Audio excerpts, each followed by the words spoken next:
বাড়িতে ছোট বড় পাত্রে বিভিন্ন ধরনের শাকসবজির চাষ করা যায়। তাদের মধ্যে অনেকগুলি খুবই সহজে করা যায়।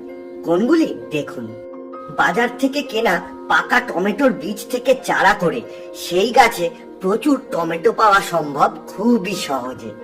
লঙ্কা বা মরিচ, এরকম শুকনো লঙ্কার বীজ থেকেও টমেটোর মতো একইভাবে গাছ করা সম্ভব। ধনেপাতা, বাড়িতে রান্নার জন্য আনা গোটা ধনে থেকে খুব সহজেই টবে প্রচুর ধনেপাতা করা যায়।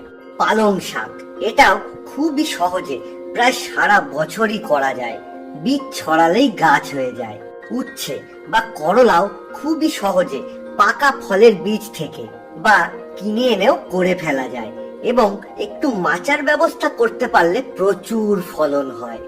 লেটুস, এই স্যালাড খাওয়ার সবজিটিও খুবই সহজে মাটি দিয়ে বা মাটি ছাড়াও করা যায়। বরবটিও বাড়িতে মাচা ছাড়া এবং মাচা করে দুরকম ভাবে খুব সহজেই চাষ করা সম্ভব। আপনি বাড়িতে কোন কোন সবজি চাষ করতে পছন্দ করেন কমেন্টে আমাদের প্লিজ জানাবেন। তো বন্ধুরা, এই সমস্ত সবজিগুলি টবে চাষ করার ডিটেলস ভিডিও আমাদের চ্যানেলেই পেয়ে যাবেন, লিংক ডেসক্রিপশন বক্সে দেওয়া আছে।